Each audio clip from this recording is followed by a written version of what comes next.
Papa Dugo. Isang mapagpalang araw sa inyong lahat sa Barangay LS.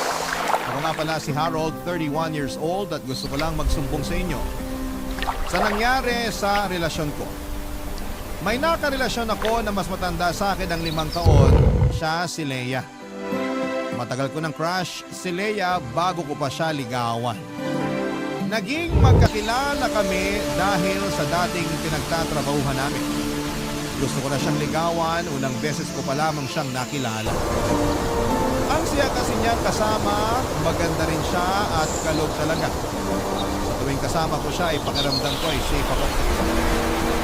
Kakaiba siya sa lahat ng mga babaeng natipuhan ko noon, Papa Dudo. At kahit sabihin merong mas maganda sa kanya pero iba ang hatak niya. Marami nga rin nagkagusto sa kanya sa dating pinagtatrabahuhan namin. Hindi siya nababakante, iyon ang problema ko. Kaya hindi ako makasingit na maligawan siya. Hindi siya nawawala ng karelasyon. Oras na malaman ng mga lalaking kakilala niya na single na siya ay biglang hahaba ang pila. Madalas ako ang huling nakakaalam na single siya kahit kami pa yung mas close sa isa't isa. Kaya madalas ako yung napag-iiwanan. Saka natatakot din akong ligawan siya dahil baka i-reject niya ako. Lalo't 5 taon ang tanda niya sa akin. Gayunpaman kapag tadhana na ang gumawa ng paraan para mapansin ka ng taong gusto mo, wala na silang laban kahit sino pa ang iharap mo. Sa wakas, nung natapos na ang relasyon niya, ako naman ang unang nakaalam na single siya. Niligawan ko siya at pinagbigyan niya ako. Maswerte pa nga dahil inaya niya akong mag-live-in dahil wala na rin siyang kasama sa apartment niya. Pumayag ako, Papa Dudut. Pagkakataon pa na yon para ipakita sa kanya na ako ang karapat-dapat para sa kanya.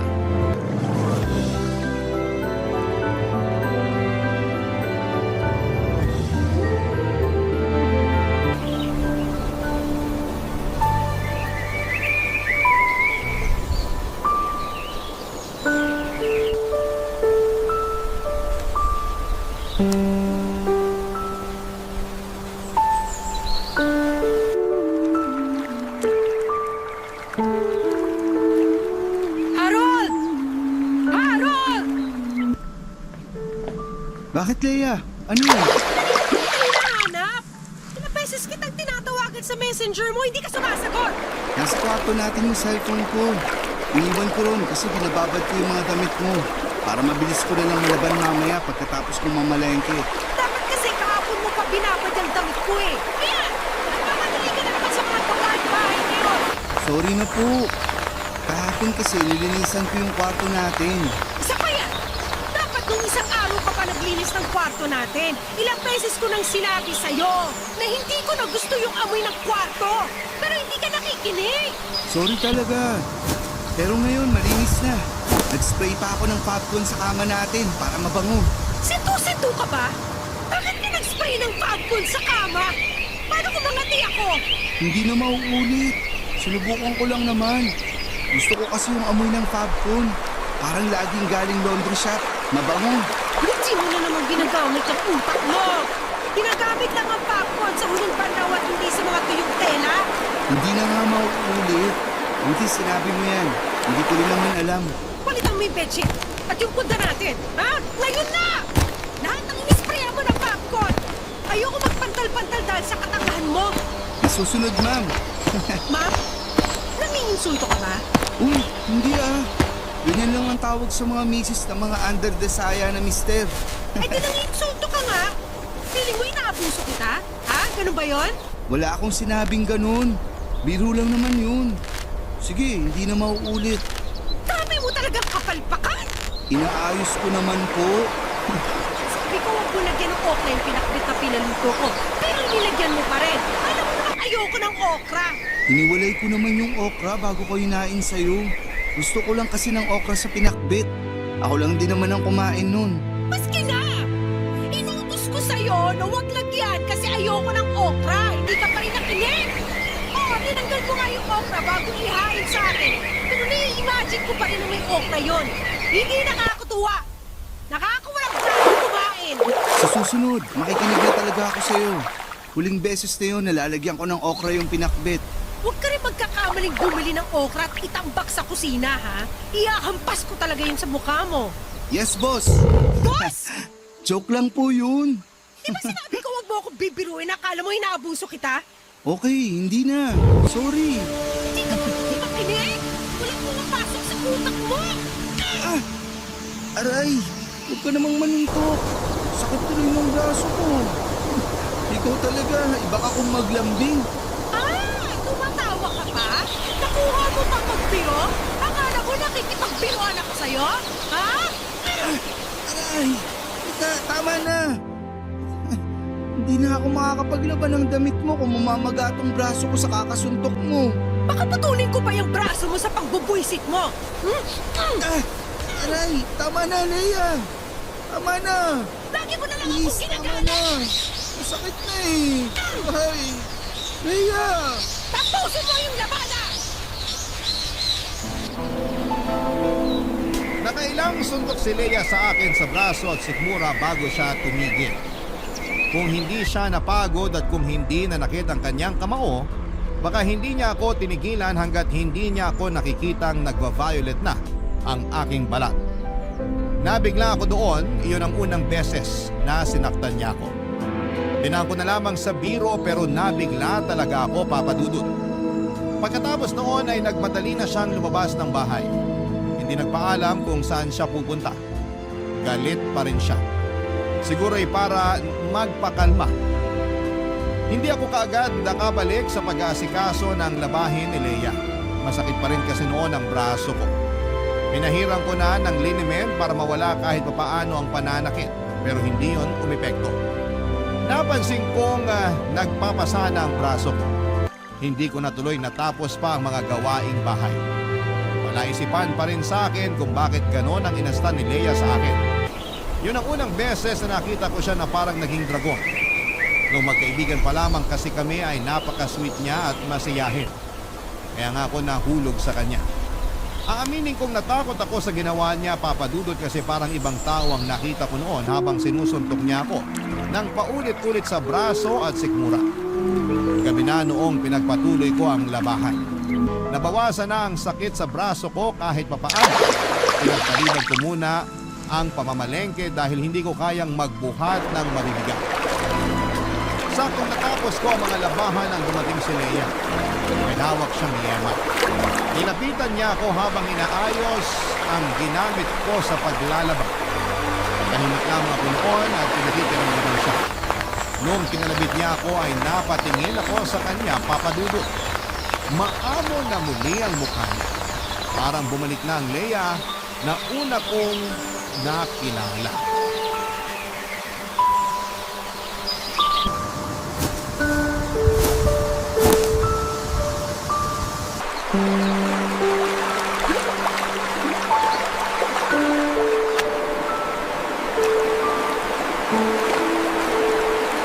Kumain ka na ba? Hindi pa. Ikaw, Hindi pa rin. saan ka ba nagpunta kanina? Diyan lang sa tabi-tabi. Nagpawala ng galit. Sorry kung ginalit kita. Sorry din kung nasaktan kita. Pwede bang magbiro? Bakit? Gusto mo bang kumain ng pinakbet bukas? Ha? Kasi kulay talong na tong braso ko. Isaog na lang natin. Paborito mo ang talong, di ba? Huwag ka na magbiro ng ganyan. Nakonsensya na nga ako sa ginawa kong pananakit sa'yo eh. Ayos lang yun. At least ngayon, maamo ka na ulit. Saka nagsorry ka. Bihira kaya sa babayang nagsusorry. Ang swerte ko naman. Sorry talaga. Nadala lang siguro ako ng emosyon ko. Tapos parating na rin ang dalaw ko kaya yun. Okay lang yun. Hindi naman na masyadong masakit ang braso ko. Pinabaran ko kanina ng yelo. Yun nga lang, hindi ako nakapamalengke kanina. Ayos lang ba? Ako na lang ang mamamalengke bukas. Mag-relax ka na lang dito. Sure ka? Pwede naman kitang samahan bukas. Hindi na. May kasalanan ako ngayon sa'yo kaya babawi na lang ako bukas. Ako nang bahala sa pamamalengke. Ako na rin ang magluluto. I-check mo ha. Baka aksidente kang makabili ng okra sa palengke. Naku, ayaw na kitang makitang magalit. Joke lang yun. Huwag ka magalit. Trauma ka na ata sa akin. Hindi mo na magawa magbiro. Kasi naman, kakatapos lang yung pananakit mo sa akin kanina. Pero bukas, okay na ako. Hindi na mauulit yung pananakit ko sa'yo, promise. Last na yun. Natuto na ako. Alam ko naman na nabigla ka lang talaga. Marami rin naman kasi akong kapalpakan na ginawa eh. Kaya gets kita. Kahit na. Mali pa rin ang manakit. Nakuha ko kasi ito sa mga magulang ko eh. Hindi ko alam yan ah. Ano ba nangyari dati? Laging nagbubugbugan sina mama at papa noon. Nakikita namin magkakapatid yun. Tapos kapag mainit ang ulo ni mama kay papa, sa amin niya binubuntun. Binubugbog kayo ng nanay niyo? Oo. Kaya nga tinakas kami ng lola ko sa kanya para iuwi sa probinsya. Nadyaryo pa nga kami dati. Kaya naman pala, ang hirap ng pinagdaanan mo. Kaya siguro yung mga karelasyon ko dati, nanawa sa kakabugbog ko sa kanila. Kaya nila ako iniwan. Teka, binugbog mo rin mga ex mo? Kasi galit ako sa kanila. Kahit sa mga konting pagkakamali nila, nawawalan ako ng pasensya. Ang bilis uminit ng ulo ko. Ang bilis lang manakit ng kamay ko. Hindi ko rin alam yan. Pero sana, huli na tong pangbubugbog na ginawa mo sa akin ha. Kasi hindi ko tama. Alam mo po, kaya nga nagsusorry ako ngayon. Aware na ako sa pagkakamali ko sa mga dating karelasyon ko. Hindi ko na yun uulitin sa'yo. Maswerte ako kung ganun nga. At maswerte ka dahil may peace offering ako sa'yo ngayon. Anong peace offering naman yan? Yema! Paborito ko to. Ito kasi madalas ang binibigay ni mama sa amin pag nagsusorry siya. Pagkatapos niya kaming bugbugin. Nilagay ni Leia ang yema sa palad ko at saka ako niyakap. Doon ay sinabayan niya ng iyak habang nagsusort. Kahit ako ay nanghina sa iyak niya, papadudot. Nakaramdam ako ng awa sa kanya at hindi ko ma-imagine kung gaano kasakit ang pinagdaanan niya sa kamay ng mga magulang niya, lalo na sa kanyang ina. Hindi dapat sinasaktan ng bata. Mabilis ko lang napatawad si Leia at pagkatapos noon ay nanumbalik na muli ang masaya naming relasyon. Umorder na lamang siya ng dinner namin at sabay namin yung kinain habang nanonood ng TV. Hindi ko pa rin kinakain ang yemang binigay niya at gusto ko lang kasing merong paalala na kailangan kong protektahan si Leia mula sa trauma niya. Pero pinilit niya akong kainin yon sa palambing na paraan at kinain ko naman. Nakita kong masaya siya nung ginawa ko yon at hinalikan ko siya. Naging okay na talaga ang lahat. Kabaliktaran sa nakalakhang pamilya ni Leia ay masaya at mapagmahalang pamilyang nakagisnan ko, Papa Dudut. Wala akong naging problema sa pagpapalaki at pag-aaruga sa akin ng mga magulang ko. Sa mga magulang ko rin natutunan kung paano ang tamang pagmamahal. Bata pa lamang ako, ang expressive na nila sa mga nararamdaman nila para sa isa't isa. Lagi naming nakikitang magkakapatid na magkayakap at nagsasabihan ng I love you sa isa't isang mga magulang ko. Pinakita nila yon sa amin para malaman namin sa murang edad na dapat ay ganon ang trato kapag nakahanap ka ng taong mamahalin. Nakita ko rin sa mga magulang ko kung paano nila suportahan ang isa't isa, Papa Dudut, kahit may mga pagkakaiba sila at may mga pagsubok na pinagdaraanan. Kaya yun ang plano kong gayahin sa relasyon namin ni Leia. Ipapakita ko sa kanya kung paano ang tamang pagmamahal para tuluyan na niyang makalimutan ang kanyang masalimuot at nakakatakot na nakaraan noong bata pa lamang siya. Barangay Love Stories. Barangay Love Stories. Sa pagdaan ng mga araw, linggo at buwan ay hindi na naulit pa ang pananakit ni Leia sa akin. Marunong na siyang magpigil, Papa Dudut. Nasiyahan ako roon lalo't binibida niya yon ang pinakamatagal na hindi siya nanakit ng karelasyon. Siyempre proud ako dahil nakatulong ako doon. Lagi ko kasing sinusunod ang mga sinasabi niya para hindi na siya magalit pa. Natuto na akong makinig ng mabuti.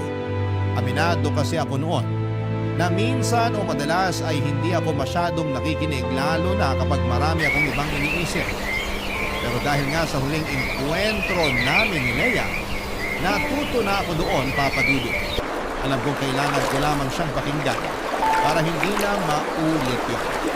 Saka lagi ko siyang sinasabihan ng mga magagandang bagay tungkol sa kanya at feeling ko ay naka-apekto yun. Puro kasi nalaman sa akin, lagi ko raw purihin ang mga babae sa mga magagandang nakikita ko sa kanila.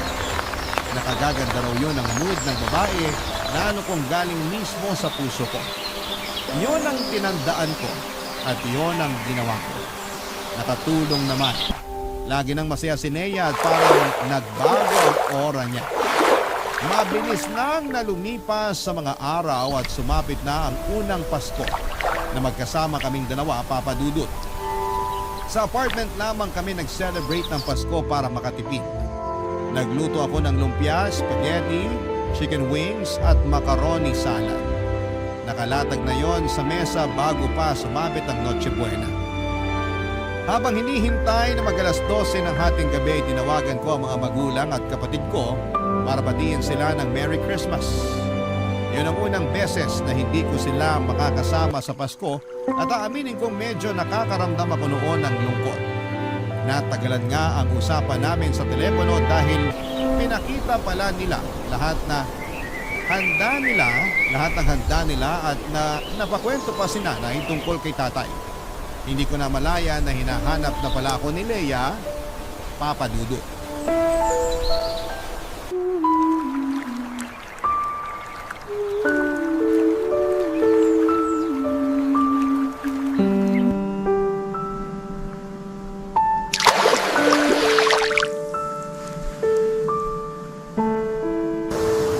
Hoy, Harold! Kanina pa kita tinatawag ah. Saan ka ba nagpunta? Kanina pa kita tinatawagan pero hindi ka makontak. Lumabas kasi ako. Pasensya na kung di ko nasagot mga tawag mo. Tinatawagan ko kasi si nanay. Eh bakit hindi na lang dito sa loob ng bahay ka tumawag? Kanina pa kita hinahanap. Ang bagal kasi ng wifi natin. Ginamit ko na lang yung data ko. Eh sa labas malakas yung sagap ng internet. Kaya doon ko tinawagan si nanay. Ayun nga eh. Papaayos ko sana sa'yo itong wifi natin kasi hindi ako makakonek. Paano ako makakapag-post nito sa Facebook? May problema ata talaga sa internet ngayon. Nag-message na ako pero sabi, may naayos daw. Kaya baka mamayang madaling araw pa matatapos yung service maintenance nila. Kakapalis naman oh. Okay na naman Pasko. Ay, Makikonek ka na lang sa data ko. Marami pa naman to. hayaan mo na. Sure ka? Sabihin mo lang sa akin kapag kailangan mo na. Sino na naman ba yung tumatawag sa'yo sa messenger? Si ate. Teka, sagutin ko lang. Subukan mong lumabas ulit, tatamaan ka sa akin. Ha? Ilang oras mo nang kausap ang pamilya mo? Paano naman ako? Iiwan mo lang ako rito sa loob ng bahay? Saglit lang naman to. Pag Noche Buena na, sa'yo na buo ang atensyon ko. Hindi. Mula sa oras na to, sa akin ang atensyon mo. Unang Pasko natin magkasama tapos babaliwalain mo lang ako. Eh di sana sumama na lang pala ako sa mga kaibigan ko para nag-inuman na lang kami. Sorry na. Unang Pasko rin kasi to na hindi ko kasama ang pamilya ko. So masama ang loob mo. Gusto mo doon ka na lang sa kanila. Marami ka pa namang data, di ba? Pag-book ka na ng masasakyan at umuwi ka na lang doon. Iuwi mo na lang din lahat ng handa natin. Total wala na akong ganang kumain. Huwag naman ganyan. Gusto ko sila makasama. Pero gusto rin kitang kasama. Eh sino bang mas gusto mo makasama sa amin ng pamilya mo? Andito ako ngayon. So malamang ikaw. Eh pero patay naman ang contact mo sa pamilya mo. Paano nagsisisi ka na magpapasko kang kasama ako? Hindi ah. Excited na ako kasi ito ang unang Pasko natin na magkarelasyon. Huwag ka na magalit. Sige, bukas ko na lang kakausapin si ate. Nakakainis ka kasi. Imbis na mag-focus ka na lang sa akin. Hindi na po. Sa'yo na ang focus ko ngayon.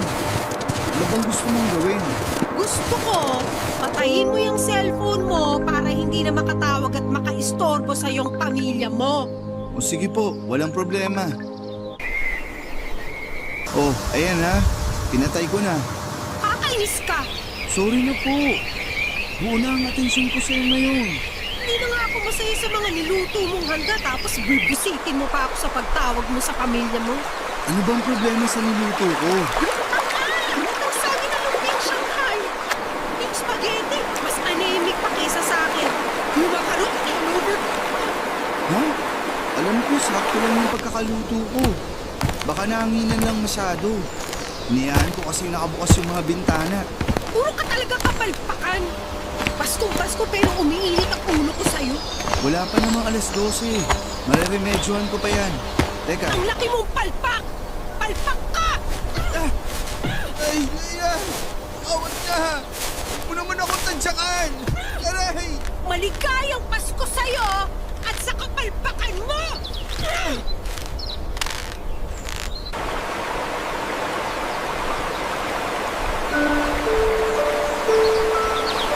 Pinadyakan sa hita, sinuntok sa muka at sikmura.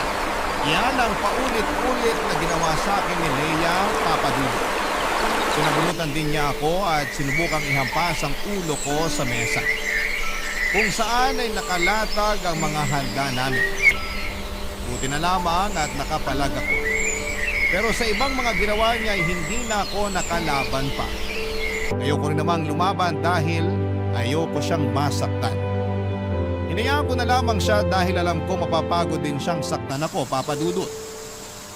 Noong hiningal at nasaktan na ang mga kamay niya ay doon na niya ako tinigilan. Nagkulong siya sa kwarto at doon nagwala na sinabayan pa ng pag-iyak.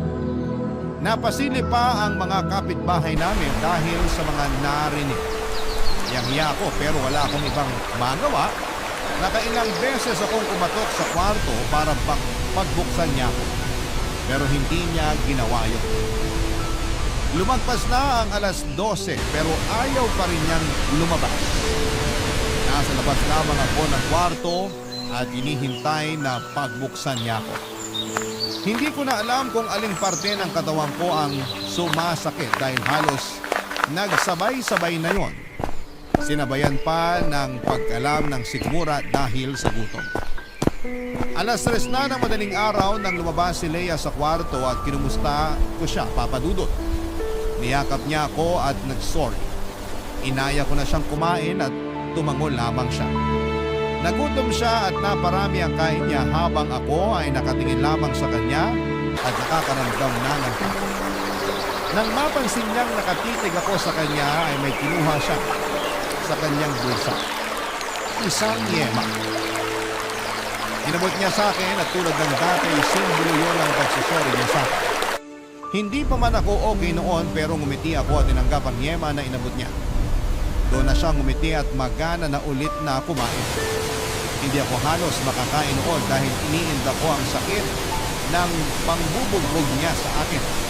Nagkaroon ng mga pasa at latay sa buong katawan ko. At pagkatapos ng Pasko, pagbalik ko sa trabaho ay napansin ang katrabaho ko at dati kong kaklase sa college na si Julie ang mga bakas ng pananakit ni Leia sa akin. Papadudot.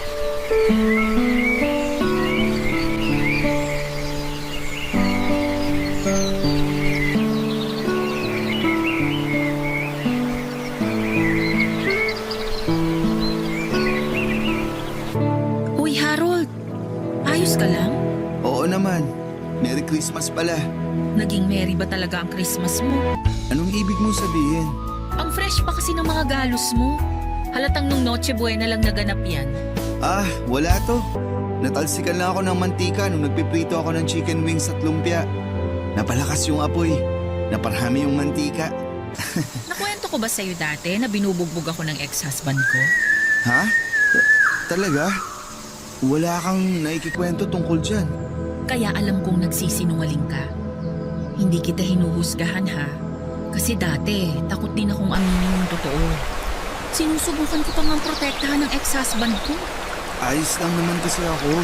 Yan din ang sinabi ko. Pero alam ko sa loob-loob ko, hindi ako okay. Ano bang gusto mong sabihin ko? Sinasaktan ka ba ni Leia? Hindi to magagawa sa akin ni Leia. Gusto ko talagang isipin ko na mantika ang nanakit sa'yo? Nagkapasa ka dahil natalsikan ka ng mantika? Nahulog lang din ako sa hagdan. Nagmamadali kasi ako sa pagbaba. Ayun, nadulas ako. Ang klase. Yan ang madalas kong ginagamit na dahilan kapag nahuhulihan akong may pasa sa muka. Lagi kong sinasabi na nahulog ako sa hagdan. Kahit sa totoo, wala namang second floor ang bahay namin. Pwedeng magtanong, Ano yun? paano ka nakatakas sa ex mo? Gusto mo na rin bang takasan at maging ex si Leia? Huwag na lang pala natin pag-usapan. Hindi. Pag-usapan natin. Pinapagaan ko lang ang sitwasyon. Huwag kang mag-alala. Mapagkakatiwalaan mo ko. Ready ka bang magtiwala rin sa akin? Nakakaawa kasi si Leia. Lumaki siya sa toxic na pamilya. Nagbubugbugan ng mga magulang niya. Tapos, binubugbog din siya ng nanay niya. Kawawa naman talaga. Pero hindi sapat na dahilan yun para gawin niya rin sa'yo kung anong naranasan niya sa pamilya niya. Gets mo ba? Mahirap sigurong pigilan lalo kung hindi pa siya okay mula sa trauma niya. At responsibilidad niya ang sarili niya para maghilom sa trauma na yun. Hindi yung ipapasa niya sa'yo kung ano man ang nakasanayan niya noon. Alam ko naman. Akala ko kasi hindi na niya uulitin yung pananakit niya sa akin. So hindi ito ang unang beses na sinaktan ka niya? Pangalawa pa lang naman. Nilalang mo yan? Dapat nga nung unang beses pa lang huminto na siya. Sinubukan naman niya. Ilang buwan din ang pagitan nung una at pangalawang pananakit niya sa akin. Kahit papano, nag-improve naman siya. Proud ka pa talaga ha? Dapat nga hindi na naulit, di ba? Hindi naman kasi ganun kadaling takasan ang nakasanayan mo. Hindi naman talaga dapat takasan. Pero kailangan niyang harapin at kumprontahin ang issue na yan para matapos na at makapagbagong buhay na siya. Hindi ganun kasimple. Ilalim yung mga sugat niya. Ganyan na ganyan din ako sa ex ko. Ilang beses ko rin pinagtanggol at pinaniwalaan na magbabago siya, pero walang nangyari. Kung hindi pa ako na ICU noon dahil sa pananakit niya, hindi pa ako matatauhan. Harold, hindi na magbabago si Leia. Puro lang sorry ang matatanggap mo sa kanya. Pero hanggang doon na lang yun. Maniwala ka sa akin. Pinagdaanan ko yan. Walang pagbabago sa taong ayaw magbago. Hindi na ako nagsalita sa huling sinabi ni Julie, Papa Dudut. Alam kong may punto siya. Pinag-isipan ko yung buong araw habang nasa opisina. Wala na ba talagang pag-asa na magbago si Leia? Hahayaan ko na lang ba siyang saktan ako ng paulit-ulit hanggang sa sumuko na lamang ang katawan ko? Hindi ako mapakali. Lagi na lang akong natatakot, pati ang pag-uwi sa apartment namin ay kinakabahan ako. Hindi ako makagalaw ng maayos kapag kasama ko si Leia. Pakiramdam ko anumang oras na may mapansin siyang mali, ay aambahan na agad niya ako. Hindi na ako komportable sa piling niya. Pero mahal ko siya. Lalo akong nanghihina sa tuwing iningitian niya ako at nilalambing. Parang nakakalimutan ko bigla lahat ng pananakit niya sa akin. Ganong kalakas ang karisma niya na kaya niya akong mabawi sa tuwing nakagagawa siya ng mali. Halos ayoko nang umuwi noon ng apartment, Papa Dudut. Kapag nagme-message siya sa akin ay parang ayoko nang basahin yon. Alam kong nakakahalata na siya sa unti-unting paglayo ko. Hindi lang siya umiimik dahil ayaw niyang mabuksang muli ang topic tungkol sa ginawa niyang pananakit sa akin noong dumaan ang Pasko. Sinubukan naman niyang bumawi at naging mabait siya sa akin at dinoble pa ang lambing at pag-aasikaso niya. Hindi siya nagpakita ng galit sa akin o kahit kaunting inis. Kaya muli na naman akong tumiklop sa kanya, Papa Dudut. Nahuli na naman niya ang kahinaan ko. Kaya lang ang tanong na tumatakbo sa isip ko, hanggang kailan kami magiging masaya bago ang susunod na pananakit niya? Barangay Love Stories. Barangay Love Stories. Nagpaalam ako kay Leia na uuwi muna ako sa amin dahil nagkasakit si nanay. Masama ang loob niya pero pumayag siya. Alam kasi niyang may kasalanan pa siya sa akin at hindi siya pwedeng umangal dahil baka lalo lang lumayo ang loob ko sa kanya. Nagtanong lamang siya sa akin kung kailan ako uuwi at sinabi ko sa kanya na hindi ko pa alam. Nagdag ko pa basta kapag naging stable na ang pakiramdam ni nanay, uuwi rin ako. Nagtanong siya kung pwede ko raw ba siyang isama na lamang sa bahay ni nanay. Pero mabilis akong tumanggi. Na-offend ko siya dahil parang ayoko siyang kasama. Pero hindi naman kasi namin magawang mapag-usapan ang nangyaring pananakit niya sa akin. Kaya hindi ko magawang sabihin sa kanya na parang lamang ninyo para makahinga sa relasyon namin. Gusto ko lang munang lumayo sa kanya kahit na ilang araw lang. Paglipas ng mga araw ay nag-a-update pa rin ako sa kanya kahit umuwi muna ako sa bahay ni nanay. Para hindi naman siya malungkot at mapraning. Baka hindi rin kasi lalo lang siyang magalit sa akin. Naging pasensyosa naman siya sa akin kahit ang tipid ko na mag-chat sa kanya papadudot.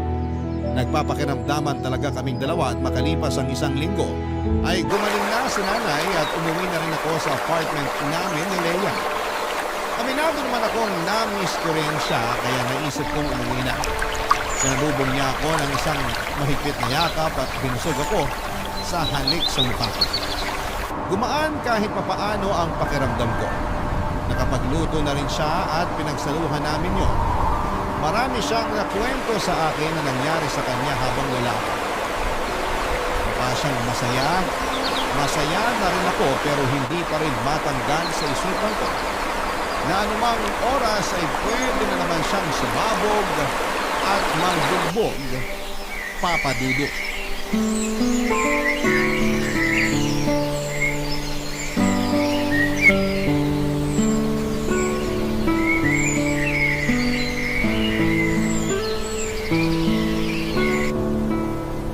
Mabuti umuwi ka na.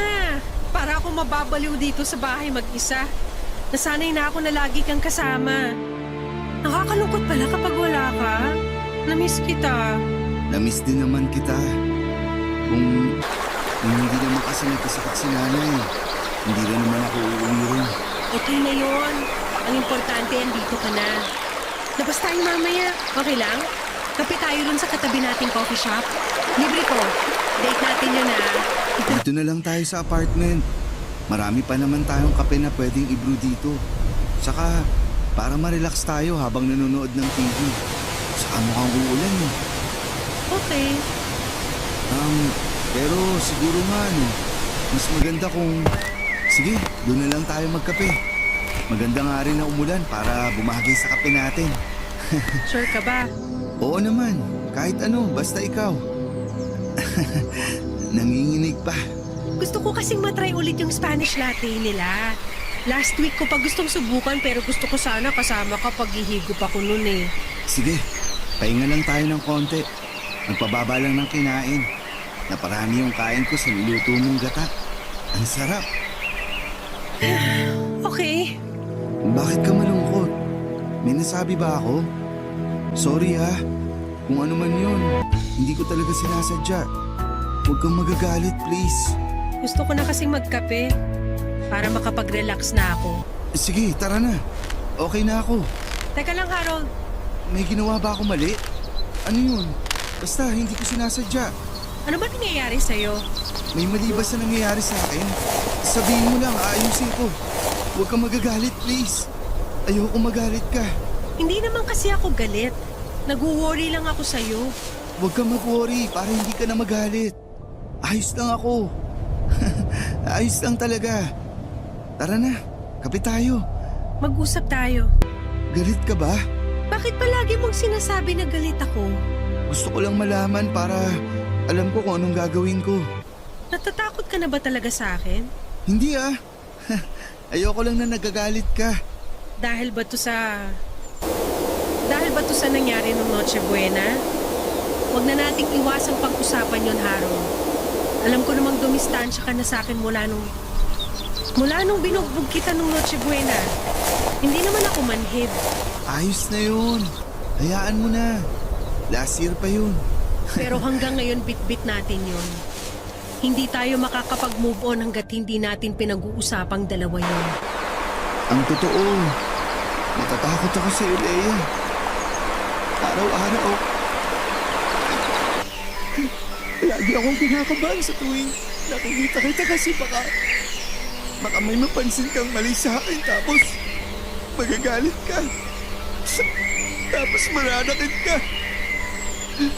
Hindi ko na kasi kaya yun. Nakakatakot. Hindi pinaranas to sa akin ng magulang ko. Pero bakit kailangan kong danasin yun sa'yo? Mahirap namang patawarin yung mga maliliit na pagkakamali ko. Kasi sinusubukan ko naman. Kasi mahal kita. Pero minsan, ginagawa ko na lang lahat ng gusto mo kasi natatakot ako sa'yo. Di ba mali yun? Mali na ginagawa mo lang yung isang bagay kasi natatakot ka.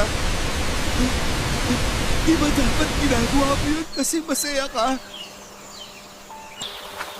Sa unang pagkakataon ay hinayaan kong umagos ang sakit. Nagsumbong ko kay Leia sa sama ng loob ko sa kanya. Hinayaan kong umiyak ako na hindi ko naman nakasanayang gawin noon. Hindi ko siya matignan sa mga mata at nakaharang din ang mga braso ko sa mukha ko para mailagan ko kung sakali mang mapikon siya sa mga sinasabi ko. Pero hindi ko na pala kailangan ang mga braso ko para depensahan ang sarili ko dahil hindi naman ako sinaktan ni Leia. Pag-angat ko ng tingin sa kanya ay sinabayan niya ako ng iyak. Naramdaman ko ang awa niya para sa akin.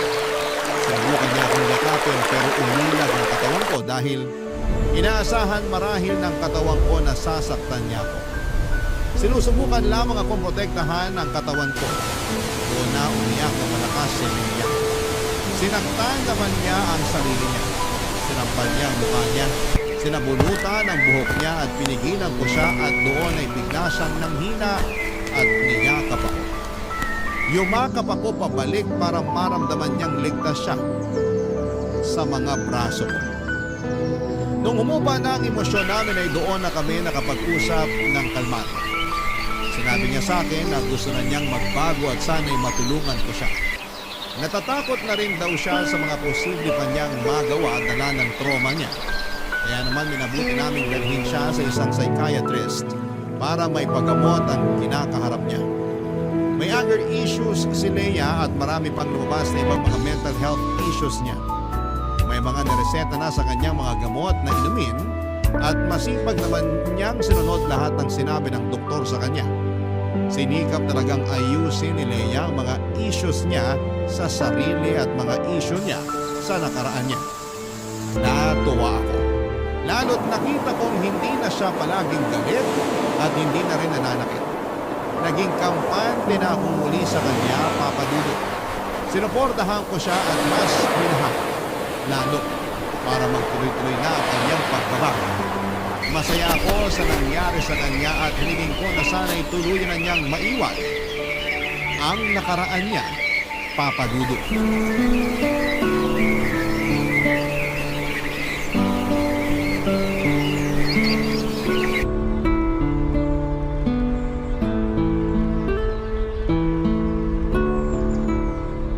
Napagod ako sa paglalakad natin kanina. Ginutom ako bigla. Ako rin. Feeling ko, kaya nating umubos ng 2 rice cooker. Naman ang rice cooker o mismong rice cooker ang kakainin natin?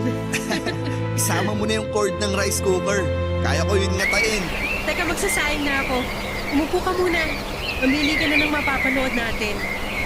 Okay lang ba sa'yo na initin ko na lang yung natirang ulam kagabi? Oo, ayos lang. Bago mapanis. Para di masayang. Pakigawa na rin ako ng sausawan ha. Toyo na may maraming kalamansi at dinurog na siling labuyo. Love you! Harold, sa weekend ba okay lang kung pumunta tayo ng Zambales? Gusto ko kasi magdagat. Ako, hindi ako pwede sa weekend. Pupunta kami ni nanay sa Quezon. Gusto raw niyang mamasyal dun sa mga pinsan niya. Ah, ganun ba? Hindi ba pwedeng sa ibang weekend na lang kayo pumunta ng Quezon ng nanay mo? Kasi Last weekend, kayo rin na magkasama na namasyal sa Pampanga. Baka naman pwedeng itong weekend ako naman ang kasama mo. Ako naman ang ipasyal mo. Negative. Nakahanda na si nanay na pumunta ng Quezon. Nakaimpake na nga rin. Excited na talaga siyang makipag-meet and greet sa mga pinsan niya. Ganon? Bawi na lang ako sa'yo sa susunod ha. Promise, babawi ako. Huwag ka nang bumawi. Magsama na lang kayo ng nanay mo. Alam mo kung ano pa yung magandang bonding nyo? Bumalik ka sa matres niya at magstay ka doon ng 9 months. Leia, teka. May mali ba sa pagsama ko sa nanay ko? Wala. Ayos nga yun Patunayan mo sa akin na isa kang mama's boy. Gusto ko lang naman pagbigyan si nanay. Bihira ko na rin siya kung makasama. Matanda na rin siya. At gusto ko namang makasama siya bago... Alam mo na. Bihira makasama? 2 weekend na kayo magkasama. Ano pang bihira ron? Palagi rin naman tayong magkasama, di ba? Andito ako lagi sa apartment kasama mo. Magkatabi lagi tayo matulog. 2 araw lang naman ang nilalaan ko para kay nanay at sa pamilya ko. Sana maging okay sa'yo yun. Hindi okay sa akin. Napapabayaan mo na ako. Alam mo na hindi totoo yan. Leia, makinig ka. Ano ba? Huwag mo akong hawakan. Leia, kumalma ka. Pinagwag mo akong hawakan Leia, sandali. Huwag mo na akong saktahan. Napag-usapan na natin to. Hindi ka naman hanakit, di ba? Pinabayaan mo ako. Galit ako sa'yo. Dapat ka nang masaktan. Aray! Teka, Leia! Humiya ka ng malalim. Hinga lang, Leia. Akala ko ako na lagi yung uunahin mo. Kailangan na kayo. Hindi pala. Please. Hindi ka marunong tumapat ng pangako. Sinungaling. Katulad ka rin ng mga magulang ko. Nasasaktan na ako, Leia. Please naman. Kang babangon dyan sa sahig kung ayaw mo makatikit palalo ng sakit. Saktan mo lang ako. Sige. Para mailabas mo na lahat ng galit mo. Talaga? Ano, kaya mo ba? Ha? Gusto mo palang nasasaktan ka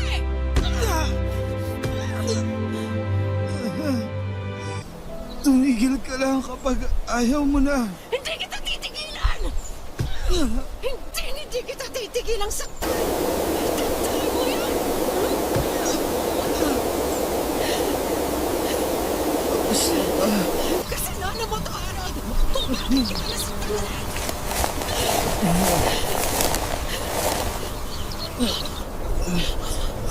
Sorry! I'm sorry! Hindi ko sinasadya!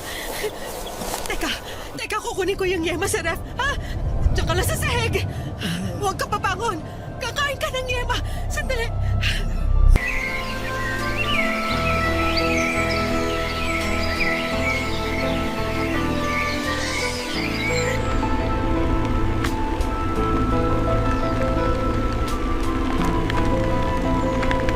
Tumakbo si Leia at iniwan ako para kunin ang yema sa ref.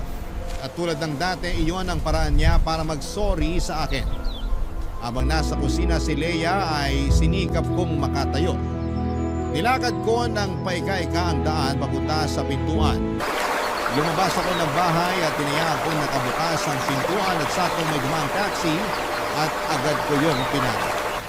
Nagpahatid ako kina nanay at nagbahala ang taxi driver sa akin dahil dumudugo ang ilong at labi ko. Nalabo na rin ang paningin ko dahil namumula na ang mga mata ko dahil sa paulit-ulit na pagsuntok ni Leia sa akin. Nagsabi ang taxi driver na ihahatid na lamang niya ako sa ospital pero pinigilan ko siya. Gusto ko na lamang makauwi kina nanay. Habang nasa biyahe ay napaiyak na lamang ako. Hindi dahil sa sakit ng pangbubugbog ni Leia sa akin, kundi dahil sa kasalanan ko mula sa kanya. Nakatakas na ako, Papa Dudo. Tulad ng pagtakas ni Julie sa kanyang dating asawa. Totoo pala ang sinabi niya. Hindi na magbabago ang mga katulad ni Leia. Maswerte akong nakayanan ko pang maglakad paalis sa apartment namin ni Leia. Hindi kagaya ni Julie na hindi na nakalakad paalis sa bahay nila ng dating asawa niya. At tanging ambulansya na lamang ang nagtakbo sa kanya papunta sa ospital. Pagkarating ko sa bahay, sinalubong ako ni nanay. Panayang-iyak niya sa nadatnan sa akin. Hindi siya nagtanong pero niyakap niya ako at sinabing hindi na siya papayag na mangyari ulit sa akin yun. Nakauwi na ako. Nakauwi na ako mula sa mga taong totoong nagmamahal sa akin. Sa ngayon naman, Papa Dudut, ay naghilom na ang mga pasa ko sa katawan pero patuloy pa rin akong naghihilom mula sa trauma na inabot ko mula kay Leia. Lagi po akong pinapangungod sa tuwing napapanaginipan ko kung paano akong saktan ni Leia noon. Aaminin kong nakaapekto ng malala ang ginawa ni Leia sa akin, sa aking pag-iisip at hirap akong makabangon dahil doon hanggang ngayon. Hindi rin nakatulong na patuloy siyang lumalapit sa akin para humingi ng tsansa para magkabalikan kami. Lagi siyang may dalang yema para humingi ng sorry. Hindi ko yon tinanggap. Katulad ng hindi ko pagtanggap sa mga ginawa niya sa akin noon. Aaminin kong hindi ko pa siya napatawad pero aaminin kong may pagmamahal pa rin ako para sa kanya. Isang bagay lang ang alam kong kailangan kong tanggapin at aminin. Hindi na ako babalik sa kanya at hindi ko nahahayaang maulit pa ang dati. Hanggang dito na lamang po ang kwento tungkol sa bahaging ito ng buhay ko at sana'y nakapagbigay ako sa inyo ng aral kung sakali mang may mga kabarangay na parehas ko ang pinagdadaan. Isang mahigpit na yakap sa inyong lahat na dumaan sa mapang-abusong relasyon. Hindi kayo nag-iisa. Huwag kayong matakot, mananalo rin tayo at makakawala. Maraming salamat muli sa lahat ng mga bumubuo ng Barangay Love Stories. Ang inyong kabarangay forever, Harold. Dear Papa Dudut, ako nga pala si Socorro, 45 years old, habang fresh pa sa utak ko. Ang mga nangyari sa buhay ko ay gusto ko lang sana itong ikwento sa inyo. Sana maintindihan ninyo ako. Nakipag-live-in ako sa kaedad kong si Willie. Nakasimula pa lang ng relasyon namin at wala pang isang buwan ay nagsama na kaming dalawa. Bitbit ko sa bahay ni Willie ang 18 anyos kong anak na dalaga na si Jovi. Maswerte akong pumayag si Willie na isama ang anak ko. Hindi lahat ng lalaki gustong magbitbit ng hindi niya bagahe. Una pa lang na binanggit ko si Jovi kay Willie ay hindi na ako nagkaroon ng problema para mapalapit ang loob ng anak ko sa kanya. Tinanggap niya si Jovi na para bang sarili niyang anak. Single si Willie noong nakilala ko at wala siyang naging asawa pero nagkaroon siya, Papa Dudut, ng mga karelasyon na mas bata sa kanya. Hindi niya nakasundo ang mga yon dahil marahil ng agwat sa edad. Kaya naman minabuti niyang doon na lamang sa kaedad niya sumubok. Ako ang nagkataon na napadpad sa kanyang daan habang naghahanap ng kaparehas. Maswerte akong masasabi, Papa Dudut, na napadaan siya sa landas ko. Dahil noong time na yon ay hindi ko na alam ang ginagawa ko sa buhay. Ang dati kong asawa at tatay ni Jovi ay hiniwalayan ko noong time na sinalba ko ni Willie. Kaibigan ko pa lamang si Willie noon at nasasabihan ko siya ng problema ko sa dati kong asawa. Kay Willie ako madalas umiiyak na para bang siya ang matalik kong kaibigan. Siguro ay doon ako na fall sa kanya, Papa Dudut. Ganon din siya sa akin. Doon na rin nagwakas ang pagmamahal at pasensya ko sa dati kong asawa. Dahil kay Willie ay nagkaroon ako ng lakas ng loob para iwanan ang mapang-abuso kong asawa. Inalala ko noong simula si Juvie dahil baka ayaw niyang magkahiwalay kami ng tatay niya.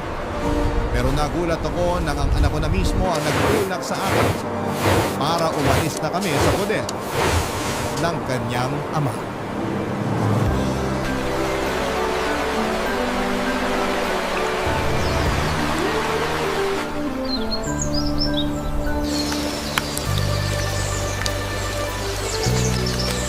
Ang ganda ng kwarto natin. At ang presko at ang lambot ng mga unan at kumot. Kanino mo pa sinasabi yan? Napokonscious na yung una sa mga papuri mo. Masaya naman talaga ako kasi Ibang-iba ko sa naging buhay ko sa dating asawa ko. Masanay ka na sa ganitong buhay. Ito ang bagong simulan nyo ni Jovi. Hindi pa rin talaga ako makapaniwala na may sasaklolo sa akin mula sa asawa ko. Akala ko, habang buhay na akong makukulong at mabubulok sa piling niya. Nadidinig talaga ng Diyos ang dasal natin. Kaya nga abot langit ang pasasalamat ko sa Diyos dahil hinugot niya ako palayo sa asawa ko. Mabuti na lang talaga. Mabuti na lang ano. Mabuti na lang at inad mo ako sa Facebook. Kung hindi mo ako kinaibigan. Anong kinaibigan? Itatama ako lang ha. Baka ibig mong sabihin kung hindi kita nilandi. Basta, nagsimula tayo sa friendship. Hindi pa naman ako interesado sa iyo nung una. Ouch naman. Matapos kitang bilhan na malalambot na una at kumot. Tapos ganyan ang sasabihin mo. Kasi ayoko namang madungisan ang simula natin. Magkaibigan naman talaga tayo nung una. Pero ramdam mo naman na dati pa kita gusto, hindi ba? Ramdam. Pero ayoko isipin masyado kasi mahal ko pa nung yung asawa ko. Ouch ulit? Pero ibang kwento na ngayon. Ikaw na yung mahal ko. Sure na ba yan? Kasi baka mamaya bumalik ka sa kanya kapag namimiss mo yung matigas na unan at magaspang na kumot nyo. Naku, hindi na. Matapos mong iparana sa akin tong malalambot na unan at kumot, sino tangang babalik pa ron? Ikaw na rin nagsabi noon, lagi kong bumabalik sa kanya. Kasi naliligaw pa ako noon. At syempre, hindi pa kita nakikilala noon. Basta hindi na kayo babalik ni Jovi sa kanya, ha? Pangako, babalik kayo sa pagkabata sa sarap kong mag-alaga. Ewan ko ba? Para akong bumabalik sa pagkabata dahil sa'yo. Feeling ko teenager ulit ako. Ganun naman daw pag in love. Nakakabata. Totoo yan. Sa paningin ko nga sa'yo ngayon, para kang biglang naging 20 anyos na binata. Sobra ka naman magkaltas ng edad. Hindi na makatotohanan. Hindi ka ba nadadaan sa bola? Hindi ako sanay. Yung mga dati ko naman kasing karelasyon, akala mo mga bato. Walang nakikita maganda sa akin. May thank you, hindi ako nakakatanggap sa kanila. Parehas tayo. Ganyan din ako sa dati kong asawa. Ni minsan hindi niya ako sinabihan na maganda ako. Ako na lang ang magsasabi sa iyo niyan. Araw-araw. Baka sa simula ka lang magandahan sa akin ha. Kapag nasanay ka na sa itsura ko at kapag hindi na ako nakakapag-ayos, ayaw mo na rin banggitin na maganda ako. Mas gusto ko hindi ka nakaayos eh. Kasi sa ganung paraan, alam ko na komportable ka na sa akin. Mas gusto ko kapag komportable ka sa akin. Ngayon palang komportable na ako sa'yo kahit hindi mo na sabihin yan. Eh di ayos. Kahit ako komportable na ako sa'yo. Ganun ata kapag soulmates. Naniniwala kang soulmates tayo? Naniniwala ako na pinagtagpo tayo.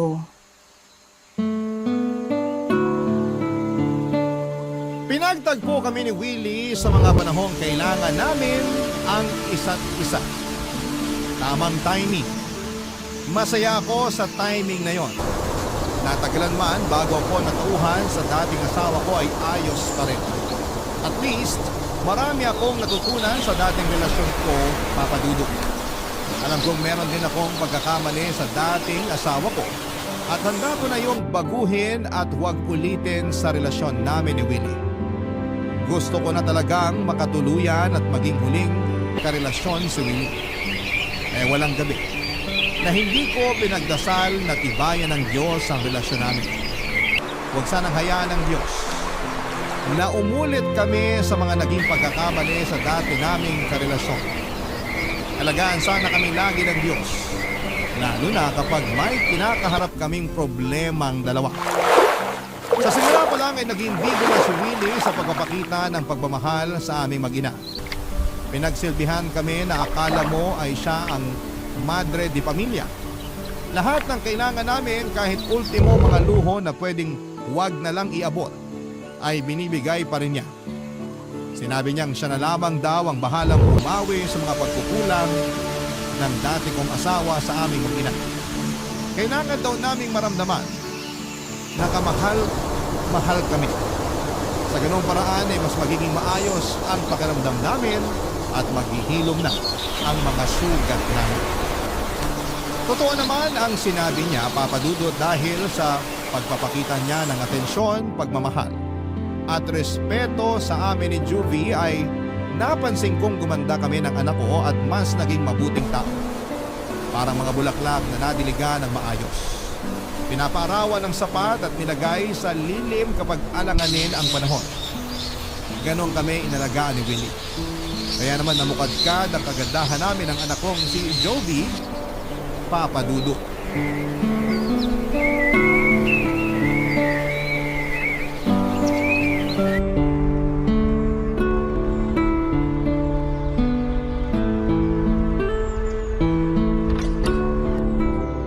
Andito na ako.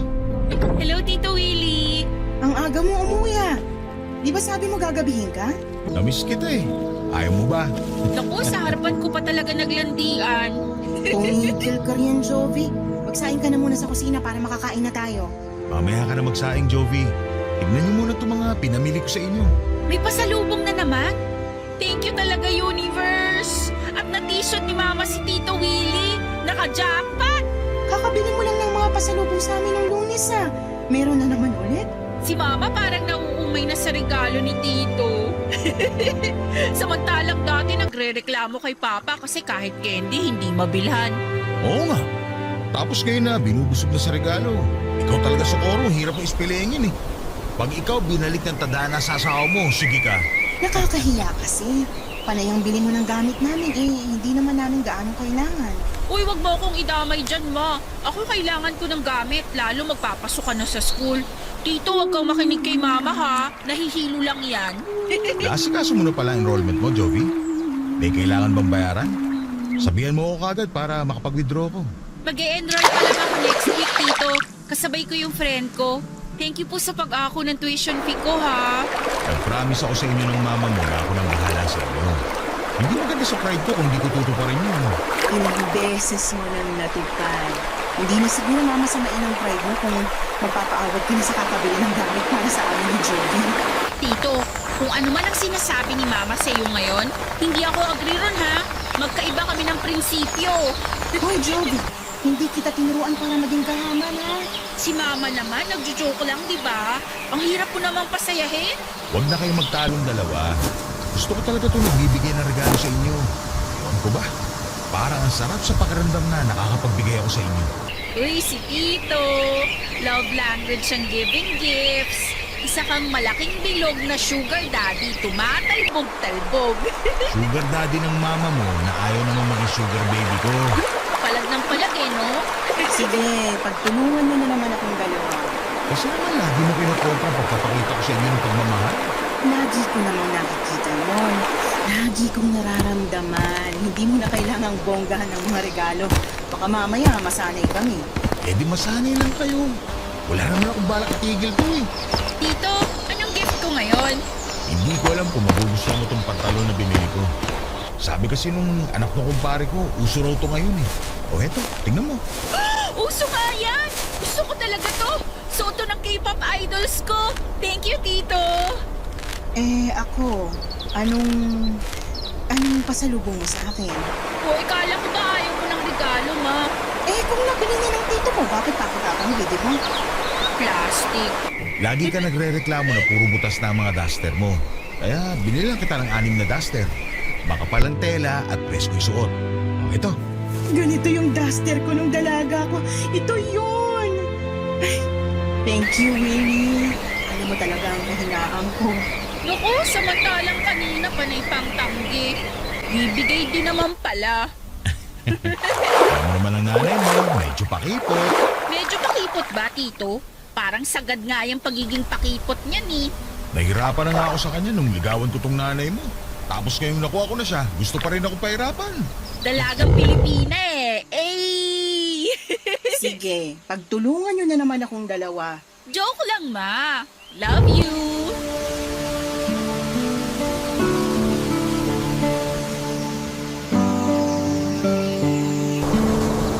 Para akong nagkaroon muli ng panibagong pamilya.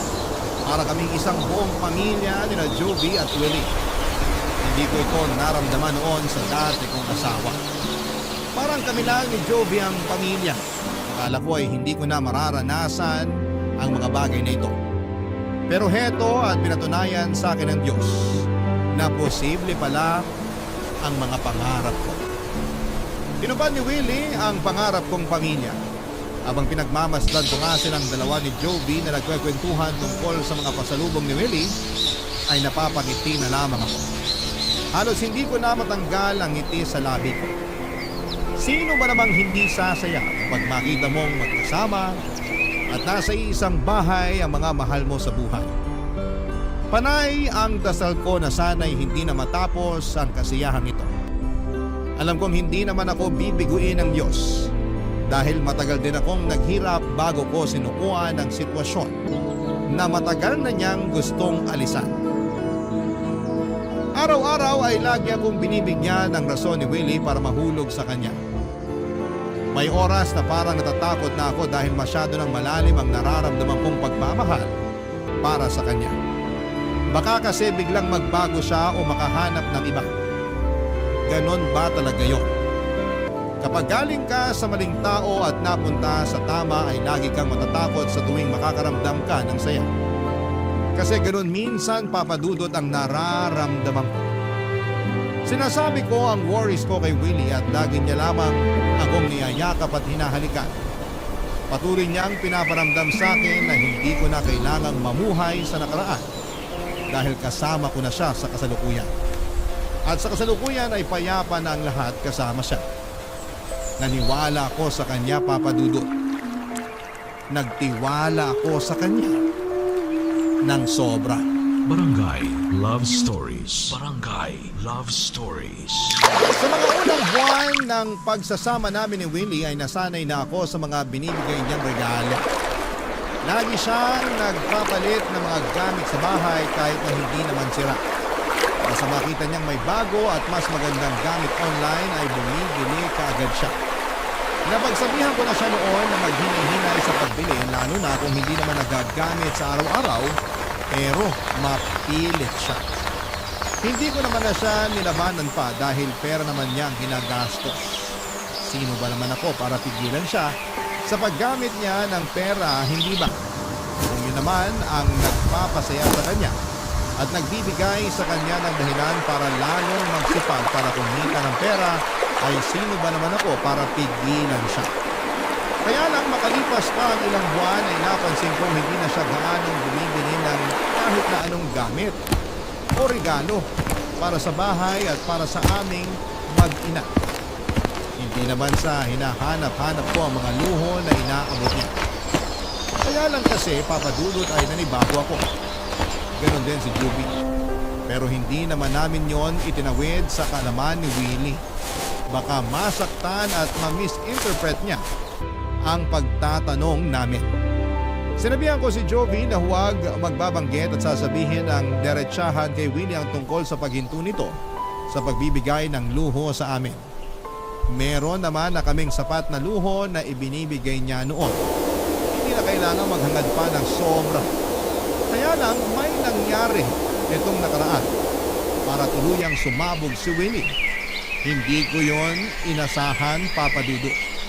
Isang gabi ay umuwi siya ng late. Ako na lamang ang gising sa bahay at nakatulog na si Joby dahil maaga pa ang pasok niya kinabukasan. Hindi ako late matulog pero nagawa kong maghintay kay Willie dahil nababahala na ako sa dalas ng pag-uwi niya ng late, Papa Dudut.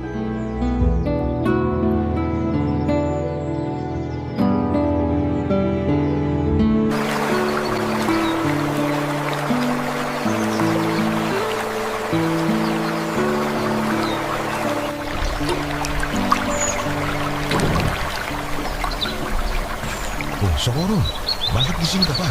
Hindi ako makatulog. Si Joby, nasaan? Kanina pa tulog. Sana sinabayan mo na lang ang anak mo matulog. Hindi nga ako makatulog, kaya hinintay na lang kita. Sa susunod, huwag mo na ako hintayin. Mag-update ka lang ako kapag gagawin ako ng uwi. Sige, kumain ka na ba? Hindi pa nga. Ano una? Nagluto ako ng pusa. Ubusin mo na yun. Marami ka ng ano? Yung sinain ko hanggang bukas na lang ng umaga. Pero may bigas pa. Yun nga rin sana yung sasabihin ko sa iyo. Huling takal na yung bigas na isinain ko kanina. Ang bilis naman nating makaubos ng bigas. Pareho pa naman kayong mahinang kumain ng kanin ni Joby. Sakto lang ang pagkakaubos ng bigas. Natipid ko pa nga. Halos 3 buwan na kaya yung huling bili mo ng bigas. Bumili ka muna siguro sa tindahan ng per kilo. Ayaw mo ba ng isang sako na lang ulit? Mas makakamura tayo nun. Per kilo muna. At 3 araw muna siguro ang bilhin mo. Yung pinakamura na rin. Hindi mo na ako maselan sa bigas. Sige. Papapain ko na lang yung pusit. Hindi na ako magkakanin. Para umabot hanggang tanghalian yung natitirang kanin. Ay, hindi. Kumain ka ng kanin. Ikaw tumahimik sa kanin. Hindi naman nag-aalmusal madalas si Jovi. Ako naman, sapat na yung kape. Sa'yo na lahat ng natitirang kanin. Mas kailangan mo yun kaysa sa amin. Ikaw pa naman tong laging nasa labas para rumaki. Salamat, Socorro. May mga frozen food pa ba tayo? Hotdog na lang, tapos kalahating plastic ng tosino. Gusto mo bang ipagprito kita bukas para sa almusal mo? Hindi na. Ipirin mo na lang yan para may pagkain sa ibang araw. Mga dilata natin, kamusta naman? Ayos naman sila sa cabinet. Close na sila sa isa't isa. Hindi na sila namamahay. Pansamantala, dilata muna ang ulam natin. Lalo na kapag wala naman ako. Haluan mo na lang ng repolyo o kahit anong gulay para magmukha namang disente. Nakakapanibago naman. Ang alin? Naaalala ko lang dati, ayaw mong bumili ng delata. Sabi mo, hindi magandang kainin eh. Kaya lagi kang nagpapaluto sa akin ng mga fresh na karne at isda. Tapos, madalas gusto mo magpa-deliver na lang tayo ng pagkain. Napilit lang kitang bumili ng delata para kung sakaling magkaroon ng emergency, meron tayong mabubuksan. Hindi ka pa ba nagpapasalamat na mabubuksan mo sa wakas yung mga dilata na pinaglalaban mo sa akin dati? Nabigla lang. Hindi ko naman inaasahan na gugustuhin mong mag-ulam ng delata. Masama ba kumain ng dilata? Hoy, wala akong sinabing ganyan ha. Ang sinabi ko lang, nanibago lang ako. Mali ata ako na sinanay ko kayo sa luho. Parang diring-diri ka na kumain ng mga dilata. Baka pati sa bigas sumelan ka na rin. Hindi ako kailanman nandiri sa delata kahit ilang beses mo pa akong pinakain ng crispy pata at mamahaling putahe. Baka nakakalimutan mo, sinanay din ako dyan ng dati kong asawa. Bakit kailangan pang banggitin ang dati mong asawa? Sanay ka na nga yata sa luho. Hindi ko maintindihan bakit minamasama mo itong sinasabi ko sa'yo. Eh wala naman akong masamang intensyon. Nag-uusap lang tayo. Bakit biglang pumangit ang dating sa'yo? Kasi pagod na ako sa kakaharap ng pera. Tapos parang pinamumukha mo pa sa akin na wala akong kwentang padre di pamilya. Di kayo dilata at mumura yung bigas na ang kaya ko ibigay sa inyo mag-ina. Ganun ba yun, ha? Ganun ba yun? Di na ba uso magpasalamat at magpakita ng utang na loob? Naligaw na ako sa usapan. Ni minsan hindi ko naisip yung mga sinasabi mo. Ikaw lang ang nakakaramdam niyan. Huwag mo na ako ipaganda na makakain niya yun. Alis mo na ako. Saan ka naman pupunta? Alanganin ang oras. Maghahanap ng karinderya. Huwag mo na ako hintayin. Matulog ka na. Nagulat talaga ako sa inasal ni Willie sa akin, Papa Dudu. Padawog niyang sinarado ang pintuan at nakatayo lamang ako noon at hindi ko alam kung paano tamang magre-react sa mga nangyari. Hanggang sa bigla na lamang nagising si Joby dahil sa pagkagulat sa kalabog ng pintuan. Sinamahan ako ni Joby at kinausap. Hinanap niya si Willie. Sinabi ko sa kanya ang mga nangyari at maski si Joby ay nagulat sa ikinuwento ko sa kanya. Hindi naman kasi yun ugali ni Winnie, Papa Dudu. Pero pinaniwalaan ako ng anak ko. Sinamahan pa niya ako para masiguradong ayos na ako. Nabigla kasi talaga ako. Sa inasal ni Willie ay parang may ana-ana sa ex-husband ko ang nag-flashback sa akin. Lalo tuloy kinabahan ang puso ko na mainit ang ulo niya at walang pera. Ayaw ko mag-overthink. Pero may problema nga kaya si Willie sa pera. Sinabi ko ang iniisip kong yon kay Joby, Papa Dudut at tumango lamang ang anak ko. Dati pa naman daw yon napapansin ni Joby kay Willie. Hindi niya lang daw magawang sabihin sa kanya lalo't inuunahan ko na siya na huwag punahin ang pagbabawas ni Willie ng pagbibigay ng regalo sa aming mag-ina. Nasabi ko na rin ang tungkol sa dinata at sa bigas. Doon na nga mas lalong nakumpirma na mukhang problemado sa pera si Winnie. Pero bakit hindi siya naging honest at sabihin sa amin ang katotohanan? Handa naman kaming makinig. Lalo na. Wala akong alam sa mga pinagkukuhanan niya ng pera at hindi ko ugaling magtanong sa tao tungkol sa trabaho nila. Parang hindi yun komportable para sa akin. Kaya hindi ko alam kung paano ko maitatawid ang tulong at suporta para kay Willie. Kaya hindi ko naman alam ang eksakto na pinagkukuhanan niya ng pera. Isang araw ay mas lalong lumala ang lahat. Maagang umuwi si Willie sa bahay, balisa at tulad ng dati ay irritable din Papa Dudut.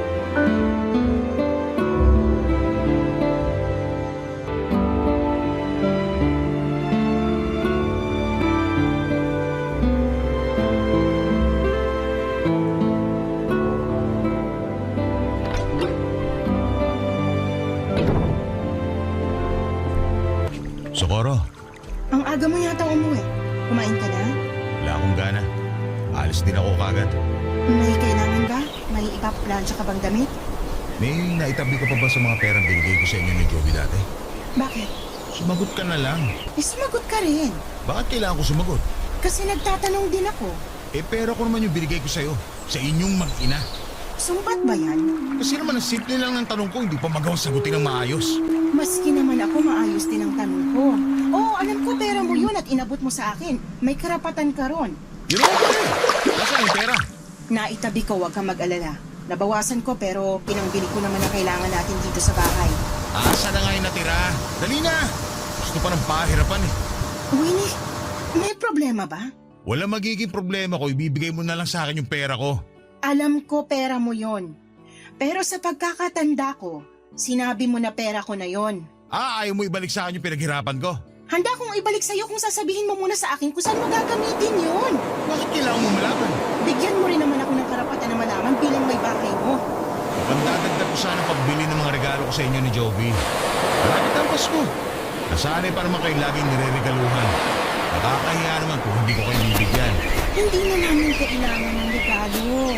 Gagamitin ko sana yung pera na yun para ipambili ng pagkain at ibang kailangan dito sa bahay. Mas importante yon. Hiningi mo ang dahilan ko kung bakit ko kinukuha sa iyo yung pera tapos tatablahin mo rin naman pala. Bakit nagtanong ka pa? Bakit ba ang init ng ulo mo? Ano bang nangyayari sa'yo? Kasi ginagawa mo komplikado ang lahat.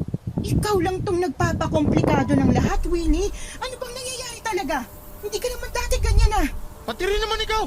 Hindi ka rin naman ganyan dati. Ngayon pala sagot ka na kahit wala sa lugar. Nasa lugar ang mga sagot ko. Baka ikaw. Ganyan ba isusumbat mo sa akin? Matapos ko kayong iaon ng anak ko sa hirap? Matapos ko kayong tuloon makatakas sa dating asawa mo?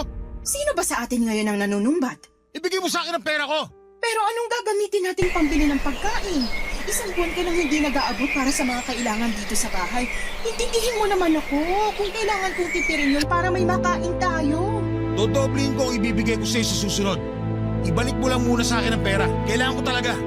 Baka pwedeng kahit 1K lang ibigay ko sa'yo. Konti na lang din ang natitira sa akin eh. Baka maubusan tayo kapag binigay ko sa'yo lahat. Masyado kang nega, kaya walang nangyayari sa buhay mo. Bakit kailan ka magsalita? Kasi kailan mo ibigay sa akin ang pera ko? Akin na! Hindi sa iyo yun!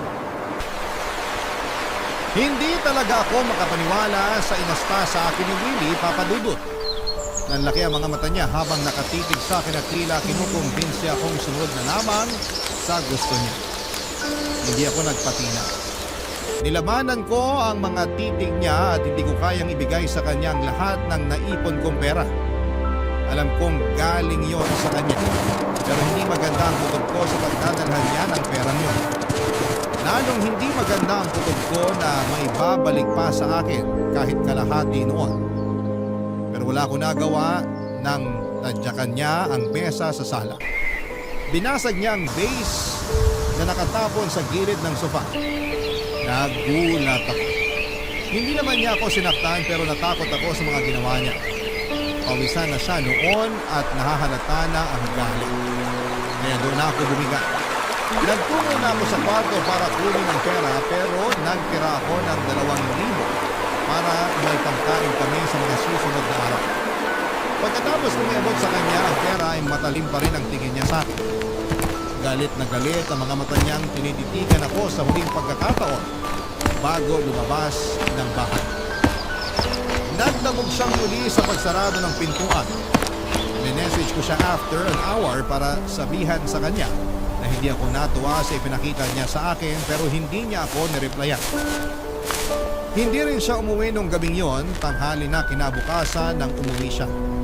Tahimik na siya noon, Papa Dudut, at hindi na galit. Pero halata sa mukha niya ang lungkot at problema. Hindi ko na siya kinausap. Parehas kami kailangan magpalamig noon at nagkulong na lamang siya sa kwarto at hindi ko siya sinamahan doon. Noong kakain na ay pinatawag ko na lamang siya kay Jovi. Tahimik naming pinagsaluhan ng sardinas na hinaluan ng maraming tubig at repolyo. Hindi pa rin niya ako inimik at hindi rin niya inabot ang perang pinangakong ibabalik niya sa akin. Hindi ko naman na yon inaasahan pang ibabalik niya. Nakakasama lang ng loob na hindi siya papadudot marunong tumupad sa mga pangako niya. Barangay Love Stories. Barangay Love Stories. Hindi na nga binalik sa akin ni Willie ang perang kinuha niya. Oo, sige, siya ang nagbigay noon, pero kahit papaano ay may karapatan ako roon dahil binigay niya sa akin yon para ipagbili ko raw ng mga gusto kong gamit. Hindi ko nga lang ginawa yon dahil mas gusto kong ilagay yon sa ipon ko. Hindi ko naman siya magawang singilin dahil nakakahiya. Ang dami na niyang ginawa para sa amin. Parang ang kapal naman ata ng mukha ko para bawiin pa yon. Meron pa rin naman akong natitirang pera pero yon ay yung ipon ko nung hindi pa kami nagsasama ni Willie. Naipon ko yon sa dati kong trabaho. Walang nakakaalam sa ipon ko na yon dahil bala kong gamitin noon ang perang yon para makatakas kami ni Joby at umuwi sa probinsya namin. Kaya lang nakilala ko nga itong si Willie. Nagbago lahat ng plano. Naitago ko na lang tuloy ang ipon na yon, papadudot. Pinilit ako ni Winnie na umalis na sa trabaho ko noon at ayoko pa sana dahil gusto kong meron akong sariling pera. Pero nakiusap siya na umalis na ako para full-time akong mag-asikaso sa kanya at sa bahay. Kinumbinsa rin niya ako na hindi ko naman na raw kailangan magtrabaho dahil siya na ang bahala sa lahat ng gastusin. Hindi raw ako gagastos kahit na isang sachet ng mumurahing shampoo. Naniwala ako. Nakumbinsiya. Yun ang isang malaking pagkakamali ko dahil wala pang isang taon ay nagbago na ang lahat. Ultimo, pagbili ng isang sachet ng mumurahing shampoo ay hindi na magawang ibigay sa akin ni Willie. Lagi niya akong iniiwasang makausap tuwing nasa bahay siya. Ni tumingin sa akin ay hindi rin niya magawa. Ang masakit pa, bihira na rin siya kung umuwi ng bahay. Wala rin akong alam sa mga ganap sa buhay niya sa labas. Papadudot.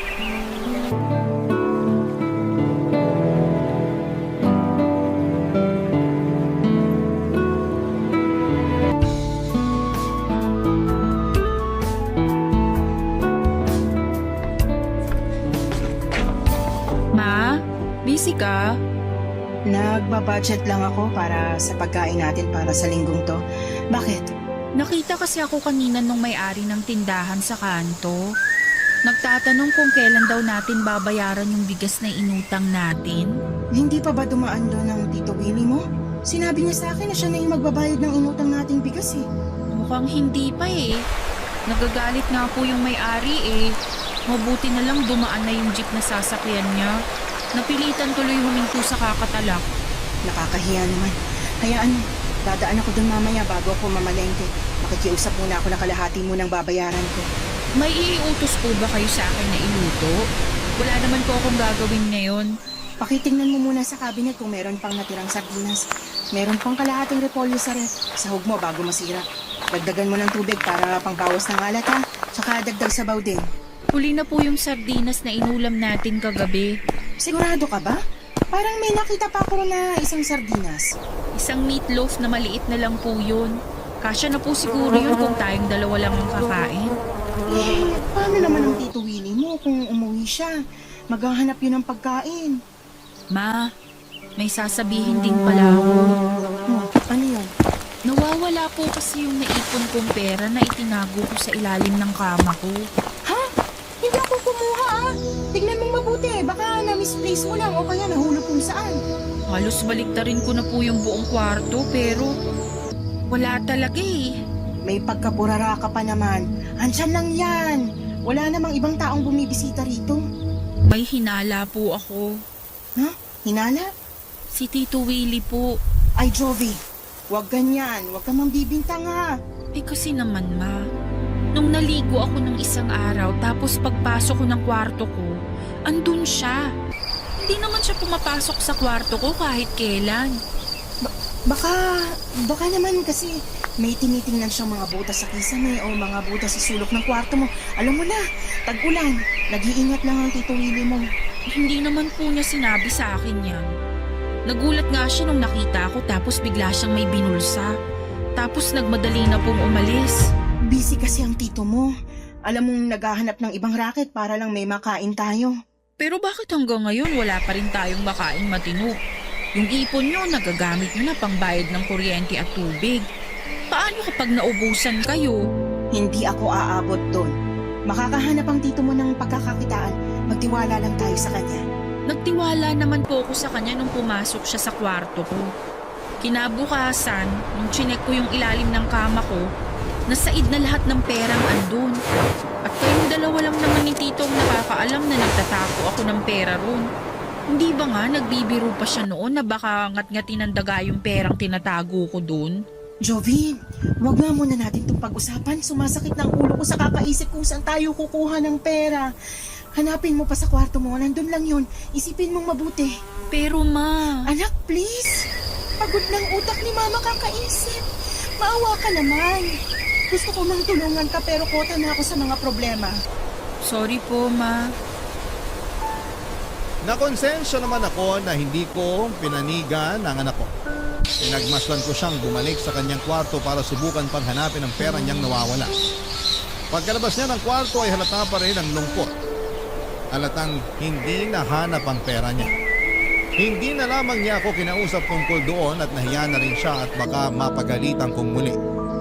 Nagluto lamang siya ng meatloaf at isinaing ang huling takal ng bigas na mukhang kulang pa para sa aming dalawa.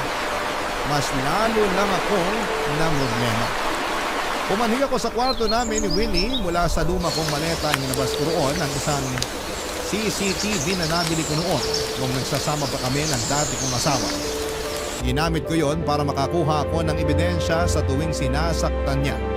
Itinago ko na yon noong nagsama na kami ni Winnie. Akala ko hindi ko na yun magagamit pa. Pero napunta na naman ako sa sitwasyon na kakailanganin ko ng ebidensya. Palihim kong nilagay yon sa pwesto kung saan ko nilagay ang pera at mga alahas ko. Ayokong pagbintangan si Willie pero malakas ang duda ko na siya ang kumuha ng pera ni Juby.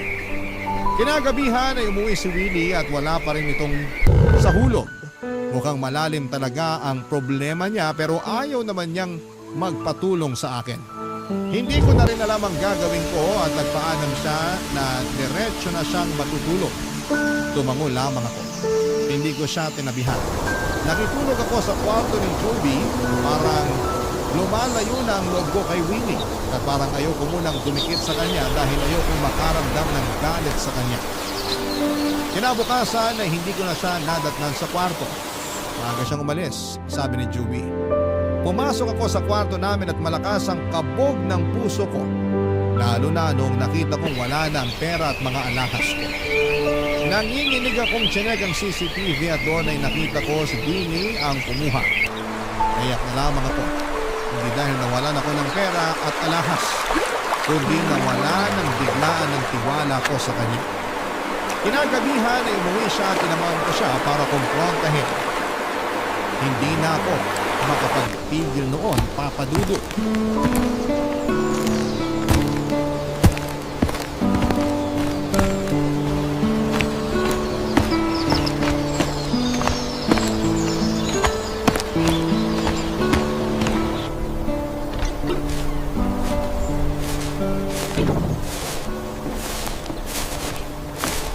Bakit gising ka pa?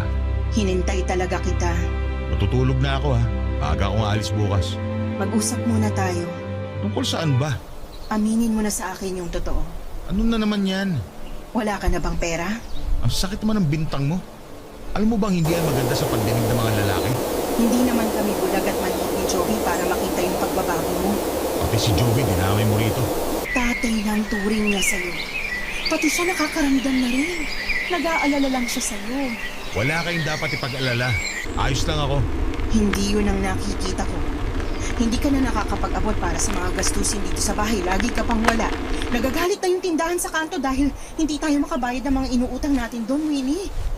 Sabihin mo na lang yung totoo para Alam ko kung saan ako lulugar. Wala akong dapat sabihin sa'yo. Maayos naman ang lahat. Praning ka lang dahil hindi na kita nabibigyan ng luho katulad ng dati. Aba, matuto rin tayo magtipid. Mga mayayaman nga hindi bigay todo sa luho nila. Tayo pa kaya? Hindi na problema sa akin kung hindi mo ko mapagbigyan sa luho ko. Pero yung mga araw-araw na pangangailangan natin, ibang usapan na yun. Nangako ka magpo-provide ka sa amin ni Jovi sa lahat ng kailangan namin. Kaya nga napilit mo kung mag-resign sa trabaho ko kasi sabi mo good provider ka. Ikaw na bahala sa lahat, di ba?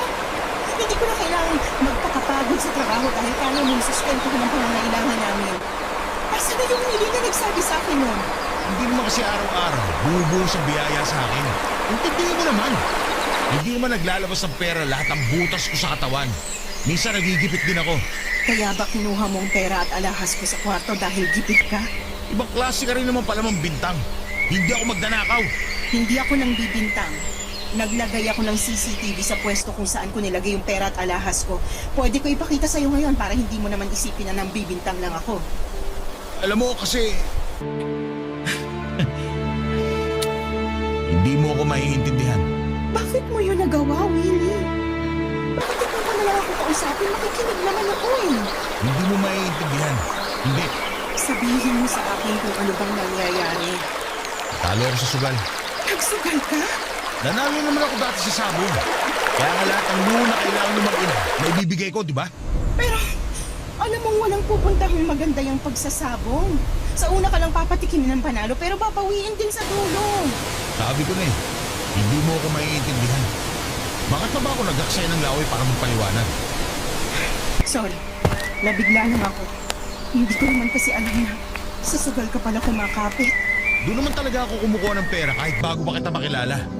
Naipundar ko tong bahay dahil sa sugal. Ewan ko lang kung ano nangyari ngayon. Hindi ko lang siguro swerte ang taon na to. Ihinto mo na yan, please.